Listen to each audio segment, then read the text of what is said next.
Nevím, jestli se už můžu pozdravit s našimi, neškrtne to dobrý, s internetovými diváky. Zdravím vás tady všechny i v sále. Mě by zajímalo, kolikrát, jak často na internetu slyší jako první slovo už můžu, když se začne vysílat. Zdravím vás tady v naší části bohoslužby, která už je i vysílaná. A zcela výjimečně možná naši internetoví diváci někdy slyší takovou maličkou výtku, že mají přijít sem, že nemají sedět doma. Dneska je velká výjimka, dnes prosím vás nechoďte, nejsou volná místa. Jo? Takže nechodit už, dneska máme plno, ale příští sobotu zase budeme rádi o všechny posily samozřejmě. Já bych vás chtěl teď poprosit, ještě předtím, než budeme zpívat společnou píseň, abyste povstali ke čtení z Božího slova. Budu číst z přísloví z 3. kapitoly od 19. verše. Hospodin moudrostí založil zemi, nebesa upevnilo rozumností. Propastné tůně se jeho vyjeděním rozpoltily a mraky vydali krupěje rosy. Můj synu, ať toto ti nesejde z očí. Zachovej si pohotovost a důvtip. To dá tvé duši život a milost tvému hrdlu. Tehdy půjdeš bezpečně svou cestou, tvá noha se neporaní. Ulehneš-li, nebudeš se strachovat. Ulehneš a příjemný bude tvůj spánek. Neboj se náhlého strachu, až přijde spoušť na své volníky. Hospodin bude po tvém boku, bude střežit před pastí tvou nohou. Budeme nyní zpívat společně píseň.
Zůstaneme stát ke společné modlitbě. Náš Bože, Děkujeme ti ještě jednou za dnešní den, za tenhle zástup, který se raduje a uctívá tě. Vzpomíná na to, co jsi pro nás udělal a připomíná si taky to, co nás čeká. Děkujeme ti za všechnu radost, kterou dáváš do našeho srdce, za evangelium, za naše zkušenosti už tady, teď v tomhle světě, i za naději, kterou máme. Modlíme se taky za nemocné a za strápené, aby si i s nimi byl a požehnal všem, ať už jsou kdekoliv u počítače dnes, nebo tady, nebo někde jinde. Amen.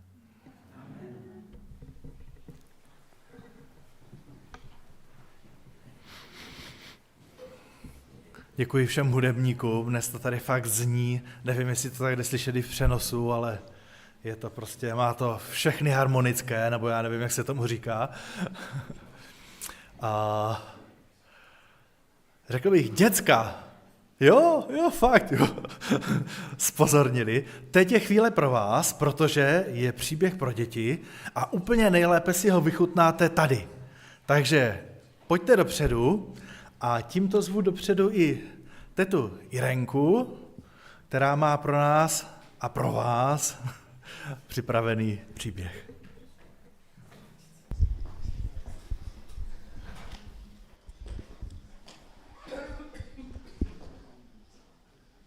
Ahoj děti, já vás všechny moc zdravím. Já jsem si sebou dneska vzala rekvizitu. Kdo tady byl minulé, děkuji Strejdo, tak ví, že tu měl Luky jablíčko. A já mám dneska něco jiného. Co to je? Hrozinky, že? Mám takový hrozen vína. A já bych vám o něm chtěla říct příběh. Ten příběh se stal v jednom klášteru. Zaťukal tam na dveře nějaký vesničan a nesl právě takový hrozen vína. No ale klášter, kde to je? Kdo byl někdy v klášteře? No možná na nějaké prohlídce. Tak já jsem si ten příběh trošku upravila. A nezaťukal na klášter, ale zaťukal na dveře našeho sborečku. A přišel mu otevřít Strejda kazatel, Vlastík. A ten vesničan mu povídá: bratře kazateli, podívej, jaký se mi na vinici urodil hrozen vína. Já jsem ti ho donesl, protože jsem ti vděčný za všechno, co pro nás děláš. A dal mu ho. No a bratr kazatel, Strejda kazatel z toho měl hroznou radost a celý ráno se na něho díval. Potěšilo to jeho srdíčko a řekl si, ale já bych to mohl. Já bych ten hrozen mohl dát Emovi. To je náš mladý kazatel, protože on se tak do toho už tady opřel, on dělá tolik práce, já mu ho hned dovezu. A zase vzal ten hrozen vína a zaťukal u Emu na dveře, slyšel, jak tam pláče malá Melánka a dal mu ten hrozen. Řekl, Emo, víš, já vidím, kolik s tím máš práce, teď máš ještě to miminko, máš spoustu starostí, tak já jsem ti chtěl dát tenhle hrozen, aby ti udělal radost. No tak Ema to potěšilo, měl z toho velkou radost. Chvilku si ten hrozen nechal, pak si řekl, ale mě teďka tak napadlo, co kdybych ten hrozen dal, co kdybych ho zavezl Jardovi, protože on je starší sboru, taky toho má na starosti hodně, já se o to podělím. A zavezl ten hrozen jinému Strejdovi, který je starší sboru. Vy si představte svého Strejdu, který se u vás ve sborečku o všechno stará. No a Jarda se zaradoval, potěšil se a řekl si, to je krásný hrozen, takový se hned tak nevidí. Já ho dám tetě Magdě.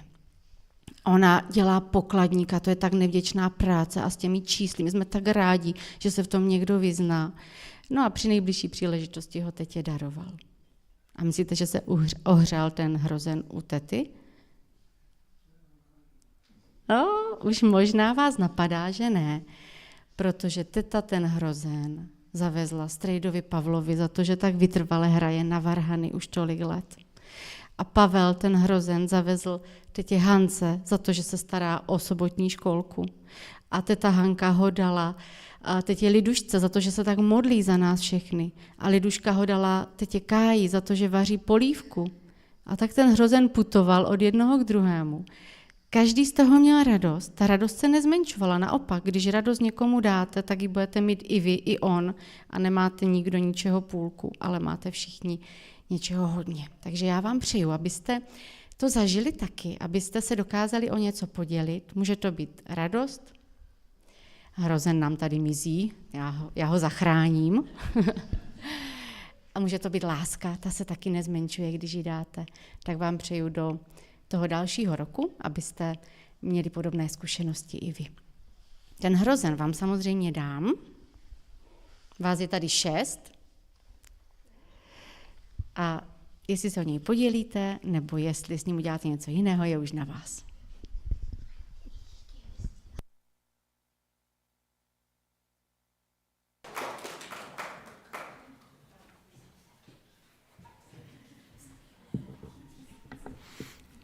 Děkujeme za příběh o nekonečném hroznu. A my máme dneska ještě velkou... Děkuji. Já teď nemůžu žvíkat, jo? Já si děkuju. Nechám si ji do zásoby, nebo ji dám Irence.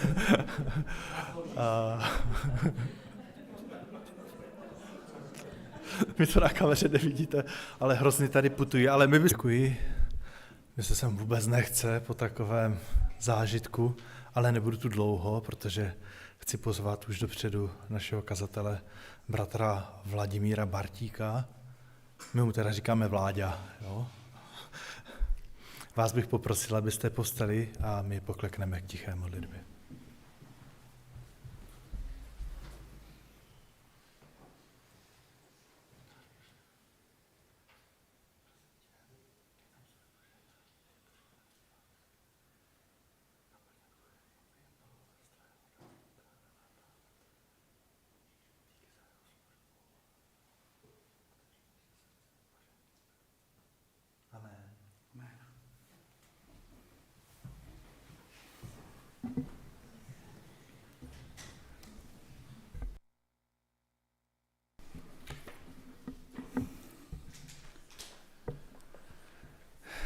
Milé sestry, milí bratři, abych vás chtěl ještě jednou taky všechny pozdravit a jsem vděčný za ten úvod ke svému kázání, který tady teď zazněl.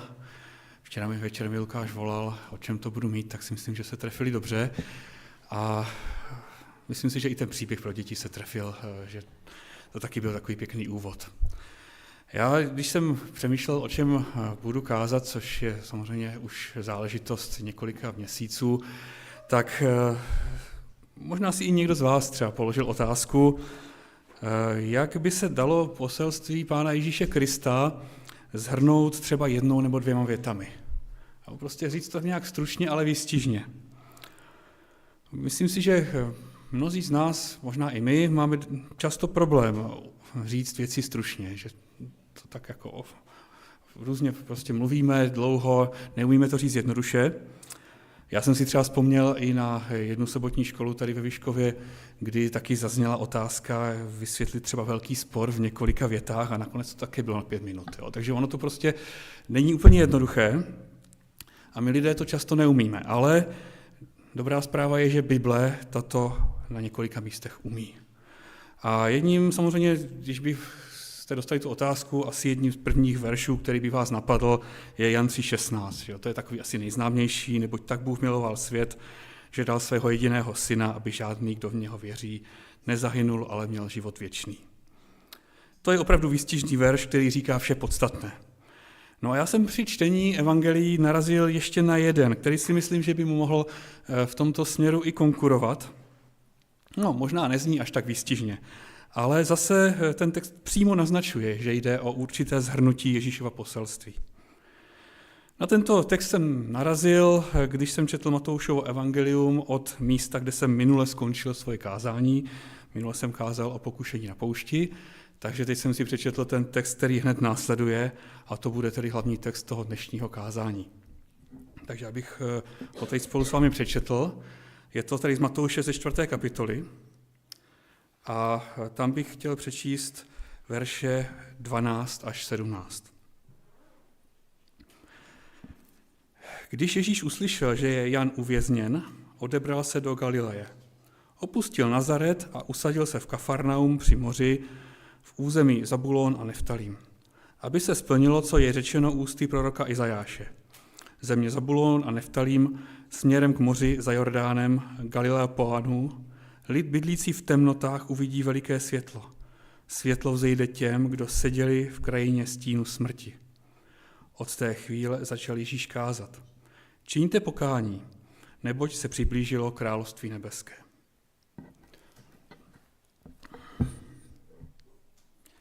Tento text v Matoušově evangeliu je nadepsán jako počátek Ježíšovy činnosti, ale a vlastně následuje hned po tom pokušení na poušti. Ale už z té první zmínky o uvěznění Jana Křtitele je celkem zřejmé, že mezi těmi příběhy určitá časová mezera je. A víme, že v té mezeře časové se udály některé události, které známe z Evangelia podle Jana. Když bych měl uvést příklady, tak je tam proměnění vody ve víno na svatbě v Káně Galilejské, je tam první setkání s některými učedníky, je tam rozmluva s Nikodémem a také je zmíněno, že po určitou dobu Jan Křtitel i Pán Ježíš působili a křtili současně, než potom Jana uvěznili. Takže určitě tam určitý časový odstup je a je zřejmé, že Matoušovo evangelium nemá sloužit jako kompletní Ježíšův životopis, ale protože víme, že Matouš psal pro Židy, tak on spíše chce opravdu Ježíše vykreslit jako naplnění proroctví. Ať jsou to ta proroctví starozákonní, tak samozřejmě i proroctví v podstatě Jana Křtitele. A k tomu možná ty příběhy, které jsem říkal, že byly v té mezeře, úplně nepotřeboval. Takže ta první zmínka o Ježíšově službě v Matoušově evangeliu se týká oblasti Galileje.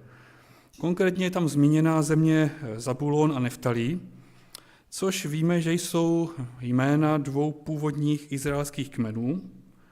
A když si vlastně v knize Jozue izraelský národ rozděloval to území, tak tady tyto dva kmeny ležely, nebo jejich území leželo na severu toho původního izraelského království. A důvodem, proč je prorok Izajáš vlastně zmiňoval, bylo, že to bylo vlastně první území, které bylo napadeno a obsazeno při asyrském vpádu do severního Izraele. To známe ze Starého zákona, je to konkrétně napsáno v 2. královské 15. kapitole.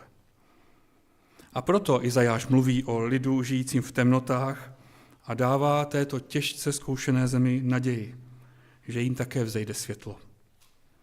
A Matouš ukazuje, že příchod Ježíše je naplněním tohoto proroctví. Že Ježíš jde nejprve tam, kde je ho nejvíce potřeba.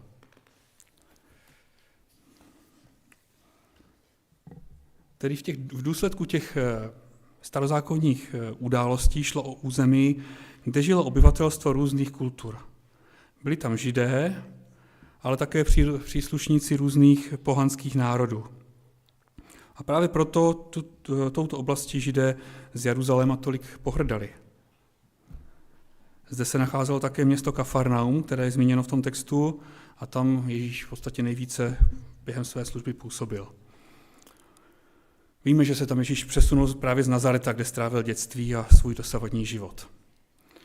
No a ten původní Izajášův text hovoří o sklíčené, ponuré, temné, v podstatě až depresivní zemi. Matouš zmínkou o tomto proroctví zdůrazňuje, že světlo přichází právě do tohoto nejvíce zbídačeného území. Vzhledem k tomu, že Matouš psal své evangelium Židům, to už jsme si řekli, tak samozřejmě má je to také vést k zamyšlení nad tím, komu Bůh věnuje svoji hlavní pozornost. Nejsou to ti nejsvatější, nejsou to ti nejzbožnější, ale naopak jsou to ti, kteří žijí v temnotách.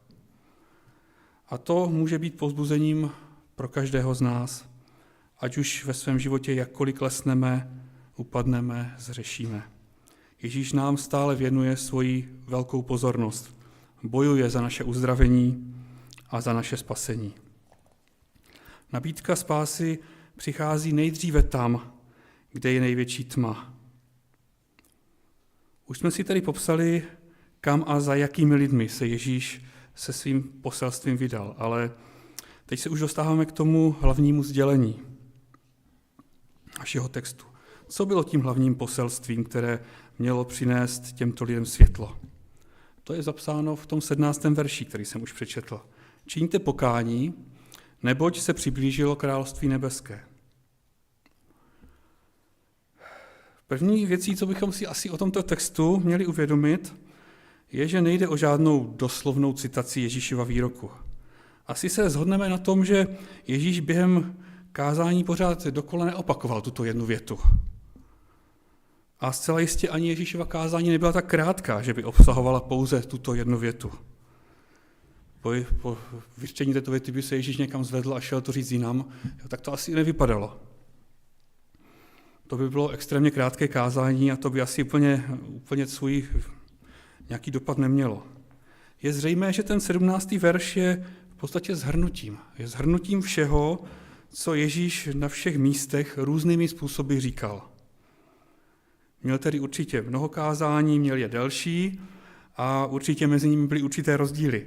Ale to hlavní, co si měli lidé z toho vzít, tak bylo shrnuto v této jedné větě. Další věc, kterou bychom si měli všimnout, je, že podobný výrok se v Matoušově evangeliu vyskytuje ještě na 2 dalších místech. Tím prvním je Matouš 3. kapitola, verše 1 až 2, které píší o Janu Křtiteli. Za těch dnů vystoupil Jan Křtitel a kázal v judské poušti. Čiňte pokání, neboť se přiblížilo na království nebeské. Tedy nejen Ježíš v Galileji, ale i kázání Jana Křtitele vlastně z nich plynul ten samý závěr. Opět z nich plynulo, čiňte pokání, neboť se přiblížilo království nebeské. To jednak ukazuje, že Ježíš a Jan Křtitel byli v naprosté vzájemné shodě a také, že jejich kázání měla v podstatě stejný cíl vyzvat k pokání a ujistit, že království nebeské se přiblížilo. A ono tam zazněl ten text, tentokrát ne úplně stejně, i v 10. kapitole Matouše. To bych taky velice ve stručnosti přečetl. 10. kapitola, verše 5 až 7, píší o vyslání učedníků. Těchto 12 Ježíš vyslal a přikázal jim, na cestu k pohanům nevstupujte, do samařské obce nechoďte, jděte raději ke ztraceným ovcím z lidu izraelského. Jděte a kažte, že se přiblížilo království nebeské. Opět to samé. Sice je tam teda vynechána ta zmínka o pokání, ale jinak jde o to samé poselství. Učedníci měli oslovovat zejména Židy, jak by psáno v tomto textu, zatímco Ježíš působil v oblasti, kde byli i pohané. Víme, že i Jan Křtitel kázal zase k jiným skupinám obyvatelstva. A všechny tyto skupiny obyvatelstva dostali to samé poselství, které je shrnuto do této jedné věty. A proto vnímám, že i my bychom měli tyto výroky chápat jako jedno z těch stěžejních poselství Nového zákona. A myslím si, že tou svou důležitostí se mohou postavit po bok těch veršů, jako je třeba Jan 3,16. Ale teď se pojďme podívat na ten text opravdu konkrétně, co by nám to teda mělo říct do života. Už jsme si teda řekli, že je velmi důležitý, že je to v podstatě shrnutí všeho toho, co Ježíš do té doby říkal. Ale co to má tady říct do našeho života? Tak ono se to skládá ze 2 částí. Že? Je tam to pokání a pak je tam to království nebeské. Tady začínáme výzvou k pokání. Proč zrovna tou takovou výzvou? No, je to proto, že v pokání je naše naděje. Naděje není v nějakém dobrém morálním učení, ani třeba ve vyléčení nějakých nemocí, ale je to v pokání.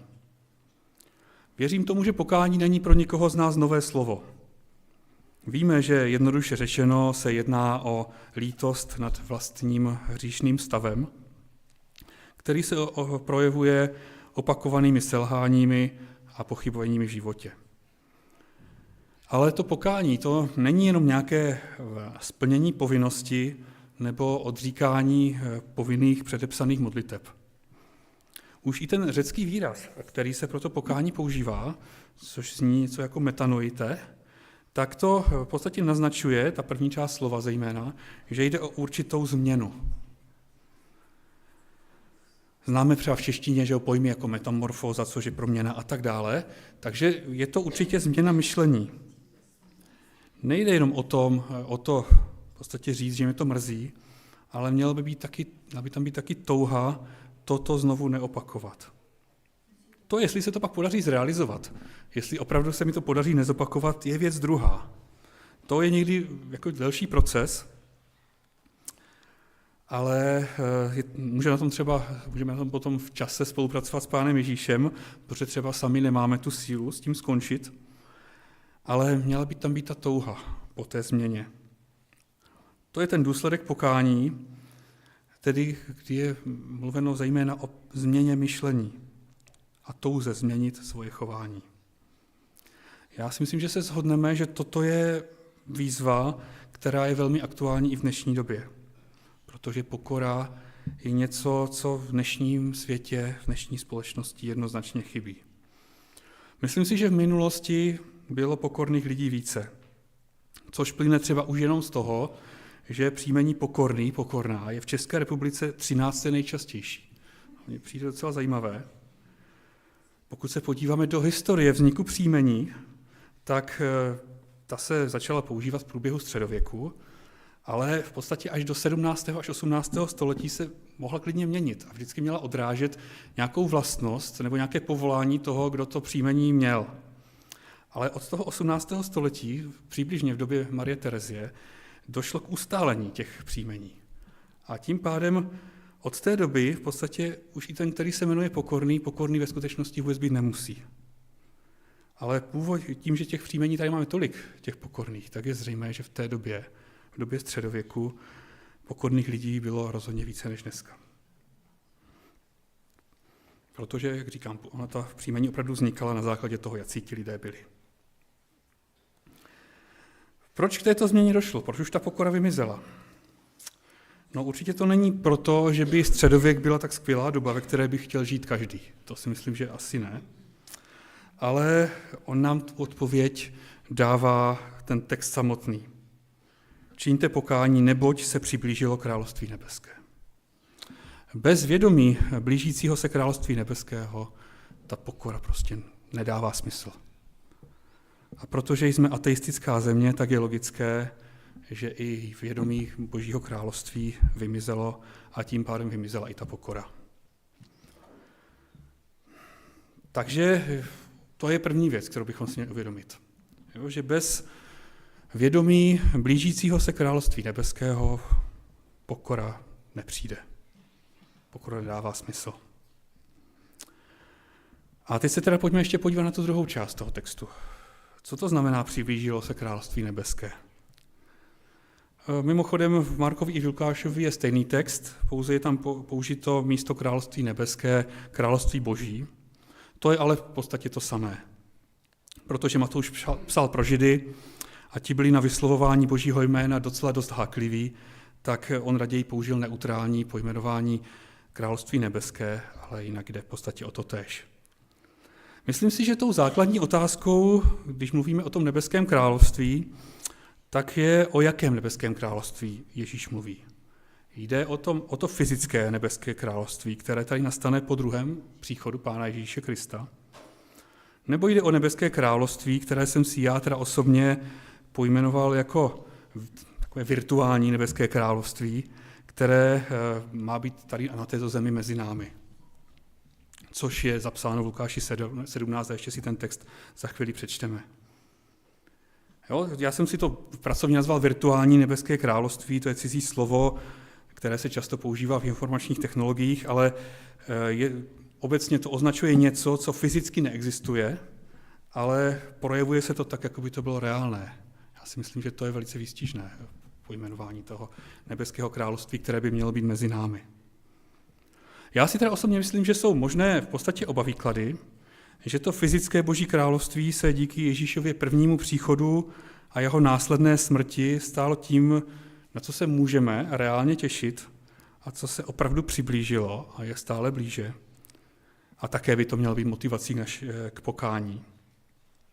Přesto se ale přikláním k tomu, že Ježíš zde má více na mysli to, co jsem právě nazval jako to virtuální nebeské království. Protože to je to, co se stalo kamenem úrazu pro většinu Židů, kteří pořád doufali, že Ježíš přinesl to fyzické nebeské království a že už přijde za jejich života.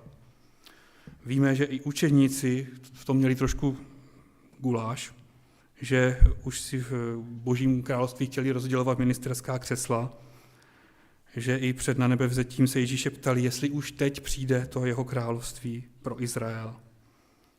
Je naprosto přirozené, že i my se upínáme k tomu fyzickému Božímu království, taky se na něho těšíme. Ale jak má teda vypadat to Boží království mezi námi? A kdy je blíže? Kdy se přiblíží? Nezdá se nám třeba, že je někdy až příliš daleko? Myslím si, že každý z nás zažil nějaká období, kdy Bůh byl v jeho životě blízko a stejně tak i to Boží království bylo blízko. A naopak, kdy to tak nebylo, kdy se Boží království jakoby zdánlivě vzdálilo. A když je Bůh blíže, tak samozřejmě prožíváme ty střípky Božího království a klidně si řekneme, že se přiblížilo. Ale je pravda to, že se Boží království i vzdaluje? Myslím si, že se nám to spíše tak jeví. Myslím si, že se nevzdaluje Boží království, ale že se od něho občas vzdalujeme spíše my. Myslím si, že i na této zemi je naše touha po Božím království kolísavá. Přiznejme si, že ne vždycky stojíme o Boží působení v našem životě. A občas každý z nás chce žít spíše v tom klídku a prostě prožívat takový ten pohodový život bez nějakých starostí. A pak se někdy divíme, že to Boží království mezi námi není. Jo, je-li tedy Ježíš v našem středu, tedy mezi námi, lze to přeložit taky v našem nitru, pak se k nám přiblížilo i to Boží království. A je jasné, že místem, kde by lidé měli to virtuální Boží království prožít, je církev. Je to i náš sbor. Ano, a samozřejmě i o našem sboru se možná dá říct, že se chvílemi může od Ježíše vzdálit. Ale kéž by bylo místem, kde i druzí lidé poznají, že nebeské království se přiblížilo. Realita je totiž taková, že Ježíš i v evangelích mluví o tom virtuálním Božím království mnohem více a častěji než o tom fyzickém. Je to spousta podobenství, které popisuje toto Boží království. Mohlo bych to doložit velkým množstvím veršů, ale já jsem si vybral 2, které si myslím, že to asi ukazují ze všech nejvíc a zároveň jsou ty texty velmi známé. Ten první text určitě znáte velice dobře, je to Matouš 6. kapitola, verš 33. Hledejte především jeho království a spravedlnost a všechno ostatní vám bude přidáno. Je jasné, že tento známý verš, tento známý text nás vede k hledání Božího království již nyní a zde na této zemi. Někoho však může trochu provokovat ta druhá část verše. Což o to, jako my lidé z bohaté z Evropy, to všechno ostatní většinou máme. Takže se můžeme zaměřit na to hledání Božího království. A pokud vyloženě nepatříme mezi ty, kteří mají sklony jako na všechny síly napnout k hromadění majetku, tak si myslím, že nám se to království hledá dobře, protože máme to všechno ostatní. Ale Ježíš toto prohlašuje v místech, kde to štěstí mít dostatek neměl každý. A někdy si říkám, že to mohlo znít až provokativně pro tyto lidi, kteří neměli dostatek a teďka místo toho, aby se teda starali o to svoje živobytí, se mají hledat Boží království. Je to trošku nelogická výzva. A co teprve třeba dnešní misionáři v chudých oblastech světa? Tam to může vyznít úplně stejně. I já, když jsem tento verš četl před mnoha lety úplně poprvé, tak jsem to pochopil jako výzvu k čekání na zázrak. Jo, že v podstatě nedávalo mi to úplně jinak logiku. A víme, že ten zázrak Ježíš při nasycení třeba 5000 lidí udělal. Ale já si myslím, že to poselství pro dnešní dobu míří trošku jinam. Neměli by tito lidé, kteří jsou třeba opravdu v těch existenčních problémech, najít to Boží království právě v prostředí našem, v prostředí věřících lidí, v prostředí církve. Neměly by se právě v církvi tyto majetkové rozdíly alespoň trochu zmenšovat. Ten verš totiž mluví stejně jako k těm chudým i k těm bohatým, protože díky Božímu království, díky Božímu slovu a jeho spravedlnosti mají být lidé přivedeni právě k tomu, abychom otevřeli svoje ruce, abychom se sdíleli se svým majetkem, který třeba my v naší části světa máme. Aby došlo k alespoň malému snížení té nespravedlnosti, která v tomto světě panuje. A myslím si, že o tom ten text mluví k nám. Ale není to jediná oblast, ta materiální, ale samozřejmě mělo by to platit třeba i v oblasti vztahu. I tam by ti lidé měli v církvi najít to Boží království. A nebo i v jiných oblastech. Ten druhý text, který budu číst, už jsme tady trošku nakousli. A já ho teda přečtu tentokrát celý, je v Lukáši v 17. kapitole. A ten taky mluví o tom Božím království. Přečtu ze 17. kapitoly Lukáše, verše 20 až 22.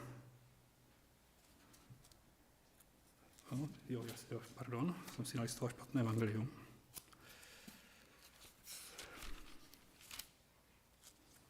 Tak, Lukáš 17, verše 20 až 21. Tak. Když se farizeové otázali, kdy přijde Boží království, odpověděli jim, království Boží nepřichází tak, abyste ho mohli vypozorovat. Ani se nedá říci, hle, je tu, nebo je tam. Vždyť Boží království je mezi vámi.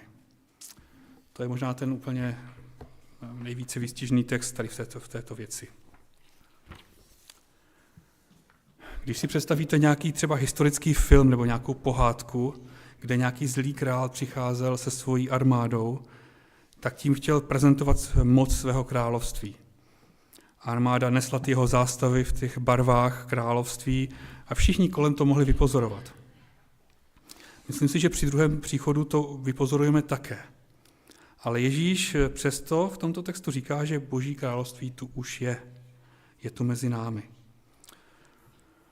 Přesto je pro nás někdy těžké ho najít, protože si neuvědomujeme, že jedinou branou je, a tím se dostáváme zase zpátky, je to pokání. Není to o tom, že budeme dělat krásné bohoslužby, krásné programy, i když to je všechno výborná věc, jsou to skvělé věci. A možná proto je škoda někdy, že ta pokora chybí nejen ve společnosti, ale že může chybět někdy i v církvi mezi křesťany. Dnešní text ale Ježíš kázal v oblasti, která také byla duchovně na dně a plná temnoty, což je dobrou zprávou pro nás, nedokonalé křesťany. I v době těch největších selhání, i v době, kdy nám ta pokora třeba zrovna chybí, tak i k nám Ježíš promlouvá tím textem, který jsem tady už několikrát zmiňoval. Tedy nabídka o blízkého nebeského království, tu nabídku Ježíš nikdy nezruší. Já tedy díky tomu, co jsem řekl, vnímám ten dnešní text jako jedno z nejdůležitějších Kristových sdělení do mého života. Nejen mne, ale vás všechny volá k tomu, abychom naslouchali Božímu hlasu, který je zaznamenán v Bibli, a abychom žili pokáním. Takový život totiž osvobozuje. Takový život přináší radost, pokoj a hlavně teda přibližuje Boží království. To je také důvod, proč nás Bůh stvořil. On nás stvořil pro společenství, které bychom s ním měli trávit v jeho království.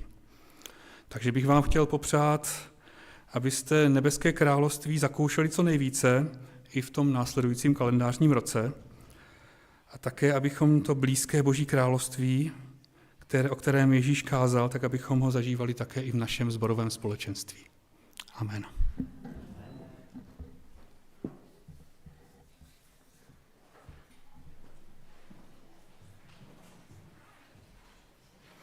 Ještě předtím, než podle našeho zvyku stoupneme ke zpívání společné písně, bych chtěl ještě teď dopředu pozvat jiné hudebníky. Já nevím vlastně úplně, kdo všechno tady přijde, je to prostě od kašlíků taková nějaká sestava. Chci vás pozvat sem dopředu. A poslechněme si ještě jeden hudební hrozen dneska.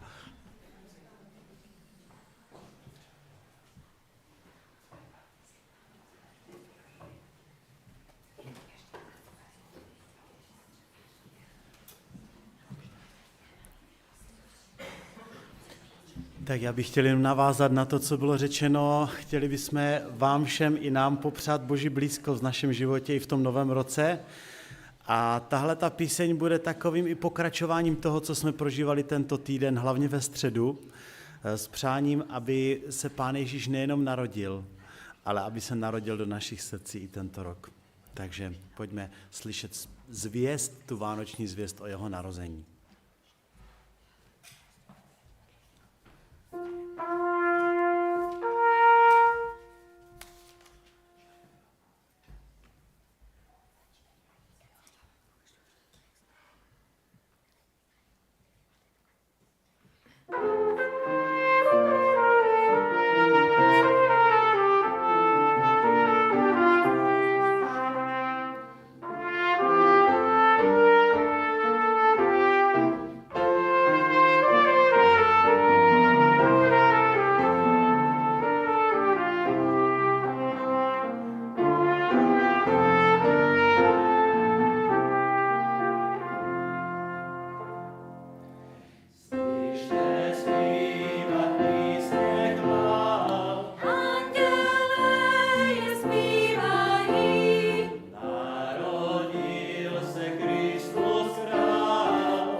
mě to strašně znesnadňujete. Tady teď, tady zním tak plytce. Takže bude nejlepší, když zařadíme naši společnou píseň, po které bych poprosil bratra Vláďu, aby se s námi společně pomodlil. Děkuji.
Náš drahý laskavý nebeský Otče, chtěl bych ti poděkovat za ujištění, které jsme dnes z Božího slova dostali, za to ujištění, že království Boží se opravdu přiblížilo.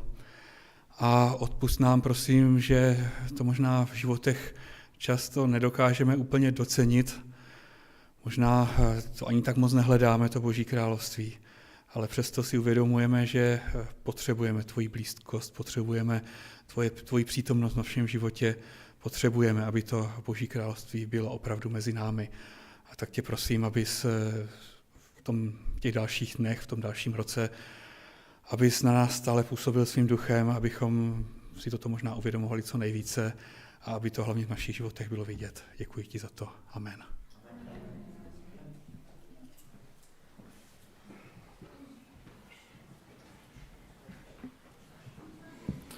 A mně už teď zbývá jenom jedna milá povinnost.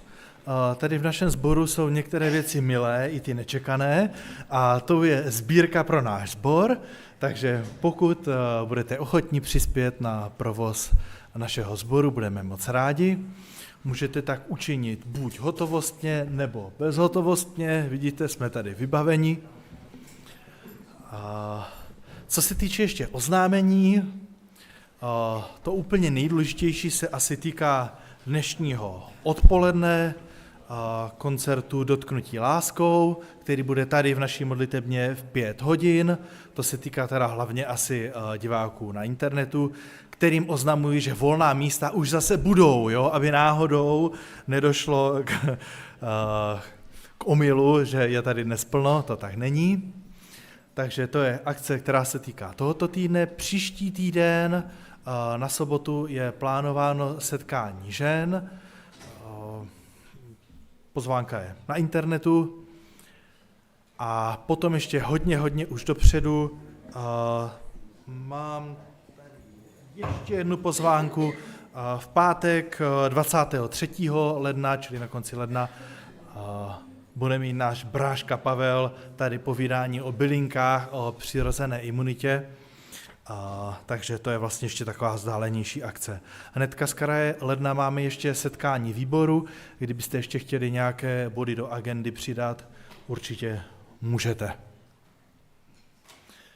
Nezapomněl jsem na nic, ptám se poradních hlasů v publiku. Novoroční program. A to je ten termín, hodíš to, Vláďo, z hlavy? To už je příští sobotu, no tak vidíte, takže ještě, ano. To je tím, že já to neorganizuju, tak proto jsem překvapen. Takže příští sobotu nejenom setkání žen, ale i novoroční program. Jo? Takže rozdávání veršíků bude a bude asi písňový bonus. Možná budeme zpívat i stejně hezký písničky jako dneska, ale nejsem si tím jistý.